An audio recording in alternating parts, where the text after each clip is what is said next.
BT and I, our kids are the same age. And I don't think Vicky knows this story, but we used to take our kids to school in the morning, and then we go play 9 holes of golf, thanks to Murray Sedonic at the Willows.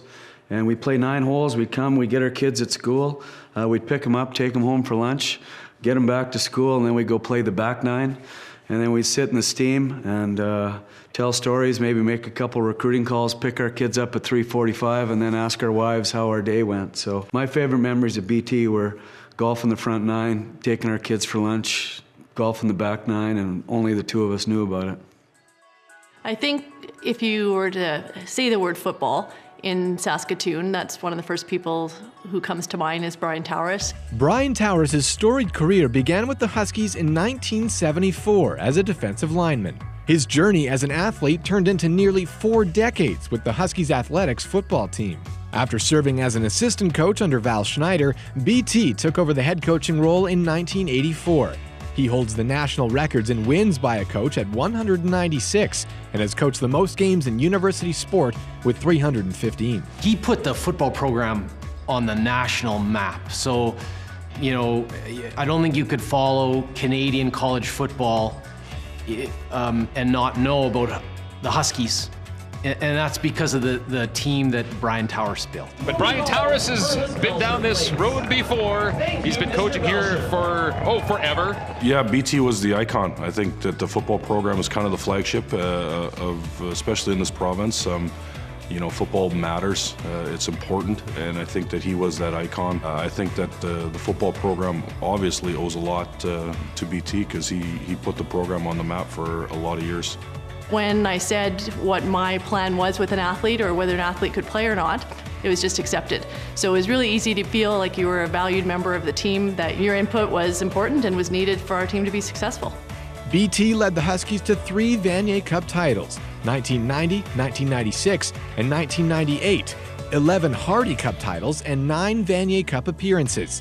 He's a 9-time Canada West Coach of the Year and won the National Coach of the Year award in 1994.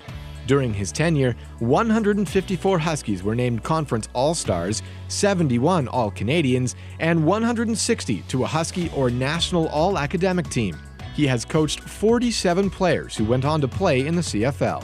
My 5 years here as an athlete were 5 of the best years of my life. I mean, I got a chance not only personally, but grow and be a part of the football team. I went on, I was very fortunate to play professionally for 15 years, and I was influenced by a lot of different coaches there as well. And then had a chance to come back and to see from a different perspective, from the other side of the door, I guess, see him work as a coach and be a part of the coaching staff, and you get a little bit different perspective when you see that.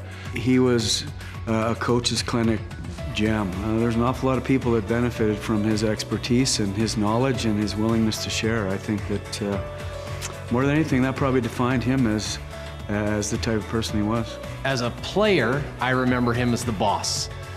Despite what was happening in the game or in a practice or what the situation was, he always had a pretty positive mindset, pretty positive attitude, and kind of just stayed even. And as a quarterback, I really appreciated that. I've watched him lead young men. I've watched him get engagement from young men, and I've watched that from afar. I've watched that from the back of the room, and I've watched him be genuine. I've watched him be himself for as long as he's been head coach, as long as I've been around him.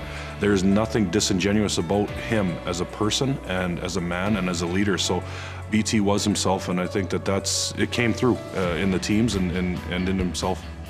There was a game in Regina. It wasn't really going our way, and I think a call didn't go necessarily our way. And him being an even-keeled coach, he usually is pretty level-headed, but that was one of the first times that I've seen him kind of show some emotion and demonstrate how passionate he was. And I think we really fed off that after that game, and we ended up coming back, and probably one of the more fun games to play in my career. You're watching Canada West TV, Griffith Stadium in Saskatoon. Heath Mulligan with Ryland Hunter. And the Huskies of Saskatchewan on offense. The crosser to Hill is 5-yard line, walking in and sitting it down. Touchdown, Saskatchewan. The Huskies with a great play call there, and Mitch with a little bit of dramatics, setting the ball down right as he crosses the goal line. He'll probably get a tongue lashing for that. But. Yep. So I remember many film sessions where part of our film session would be about, strategy and being in the right spot. And a lot of our film sessions were actually dedicated to how you should act when you play and how you respect others and respect the team. So BT always said, you know, make it look like you've been there before. The one thing that really set him apart was his value system and his adherence to that value system, as well as his loyalty. He embedded that within his assistants, that guys were with him for 25 plus years. I mean, that's remarkable, let alone for one man to be in a position as a head coach of a football team, as a paid professional for 33 years is remarkable. Towers joined an elite group in 2007 when he was handed Saskatchewan's highest honor by the government of Saskatchewan, the Order of Merit. Most recently, he was named to the 2017 inductee class to the Canadian Football Hall of Fame. Football is full-time. It would be very much an onerous job if it wasn't for BT and what he did with Husky football. That guy prepared to win every day that he was out there. His kids were ready, his coaches were ready. Most of the fans were ready. I mean, his teams were so prepared and so willing to give that he was a winner. One of the things that he said a lot was just to control the things that you can control. I think I've really used that a lot in a lot of situations, on the field, off the field. That's something that I've definitely learned from him.